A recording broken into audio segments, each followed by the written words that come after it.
বিগত 12 মে তাৰিখে মই অসমৰ মুখ্যমন্ত্ৰীৰ দায়িত্বভাৰ গ্ৰহণ কৰোঁ।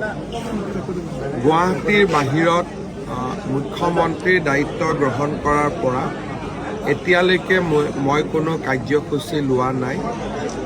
মোৰ মনত আছিলে যে গুৱাহাটীৰ বাহিৰত যেতিয়াই ওলাম প্ৰথমতে বটদ্ৰৱা থানলৈ যাম, গুৰুজনাৰ আশীৰ্বাদ বিচাৰিম আৰু গুৰুজনাৰ আশীৰ্বাদেৰে গুৰুজনাই দেখুৱাই দিয়া পথেৰে অসমখনক আগবঢ়াই লৈ যাবলৈ চেষ্টা কৰিম।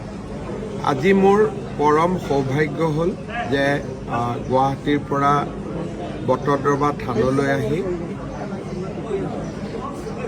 ভাগৱতৰ ওচৰত শিৰ নত কৰি প্ৰণাম কৰিলোঁ, গুৰুজনাৰ আশীৰ্বাদ ল'লোঁ আৰু তাৰ লগতে ইয়াত উপস্থিত ভকতবৃন্দৰ লগতো কথা বতৰা পাতিলোঁ, তেওঁলোকৰো আশীৰ্বাদ নিৰ্মালি গ্ৰহণ কৰিলোঁ। মহাপুৰুষ শ্ৰীমন্ত শংকৰদেৱে এনে এখন অসমৰ কল্পনা কৰিছিল যিখন অসমত সকলো জাতি জনগোষ্ঠীয়ে এক সমন্বয়ৰ মনোভাৱেৰে সমন্বয়ৰ সুন্দৰ পৰম্পৰাৰে জীৱন যাপন কৰিব পাৰে আৰু এখন শান্তিপূৰ্ণ অসম য'ত আধ্যাত্মিকতাৰে পূৰ্ণ হৈ থাকে আৰু য'ত নেকি সকলো মানুহে নিজৰ নিজৰ ক্ষমতা অনুসৰি আগবাঢ়ি যাবলৈ সুবিধা পায়। মহাপুৰুষ শ্ৰীমন্ত শংকৰদেৱে দেখুৱাই যোৱা পথেৰে আমাৰ চৰকাৰখনে কাম কৰিব। বটদ্ৰৱা থানলৈ আহি গুৰুজনাৰ জন্মভূমিত থিয় হৈ সেই সংকল্প মই আকৌ এবাৰ গ্ৰহণ কৰিলোঁ। অসমৰ ৰাইজক পুনৰ এবাৰ দ্বিতীয়বাৰলৈ বিজেপি চৰকাৰক শাসন কৰিবলৈ সুবিধা দিয়াৰ বাবে আকৌ এবাৰ কৃতজ্ঞতা জ্ঞাপন কৰিলোঁ।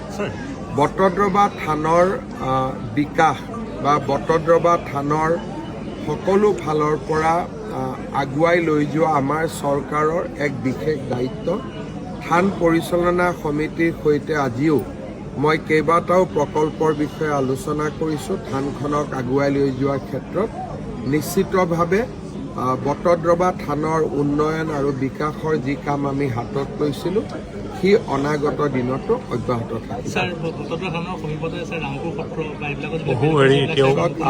আমি ইতিমধ্যে সত্ৰ আয়োগ গঠন কৰিছোঁ আৰু আমি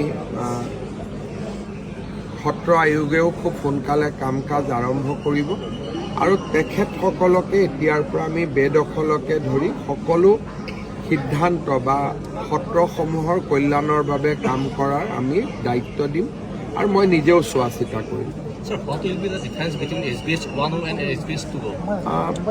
এজন মানুহৰতো আৰু দুটা ডিফাৰেঞ্চ হ'ব নোৱাৰে, কিন্তু এইটোৱে ঠিক যে 100-2খন আসন পালে নিশ্চিতভাৱে দায়িত্ব আগতকৈ বেছি বাঢ়ে।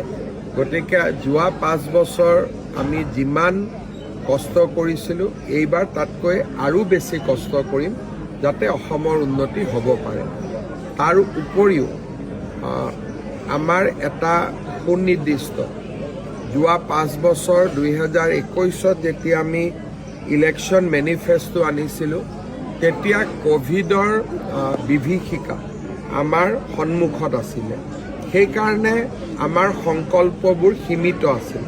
কিন্তু এইবাৰ আমাৰ নিৰ্বাচনী ঘোষণা পত্ৰখনত আমি যোৱাবাৰৰ তুলনাত আৰু বেছি কাম কৰাৰ প্ৰতিশ্ৰুতি দিছোঁ আৰু মই নিশ্চিত যে আমাৰ ঘোষণা পত্ৰখনক আমি হাতে কামে ৰূপায়ণ কৰিম।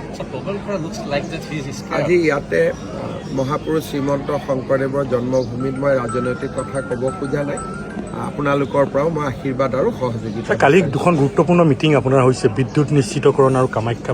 এনেকে ধৰণৰ প্ৰত্যেক দিনাই আজিও গৈ পেলাই 3খন মিটিং কৰিব লাগিব। অহা বাজেট ছেশ্যন বিশেষকৈ আমাৰ এতিয়া মাৰ্চ মাহত বা ফেব্ৰুৱাৰীত এইবাৰ বাজেট হোৱা নাছিল। জুলাইৰ 5 বা 6 তাৰিখৰ পৰা আমাৰ বাজেট অধিৱেশন আৰম্ভ হ'ব।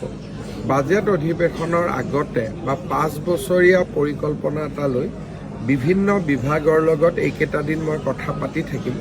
বিশেষকৈ যিবিলাক পেণ্ডিং প্ৰকল্প আছিল বা যিবিলাক প্ৰকল্প আমি ভাবিছিলোঁ কিন্তু কৰিব পৰা নাছিলোঁ বা ইলেকশ্যন প্ৰচাৰৰ সময়ত ৰাইজে যিমান নতুন আমাক কথা ক'লে, নতুন পৰামৰ্শ দিলে, এই গোটেইবিলাকক সামৰি এইকেইটা দিন মই বিভিন্ন বিভাগৰ লগত আলোচনা কৰিম, যাতে বাজেটত আমি যিমানখিনি পাৰোঁ ৰাইজৰ পৰামৰ্শ আমি সন্নিৱিষ্ট কৰিব পাৰোঁ। হৈ থাকিব এইবিলাক, মই ইয়াত ৰাজনৈতিক কথা ক'ব খোজা নাই।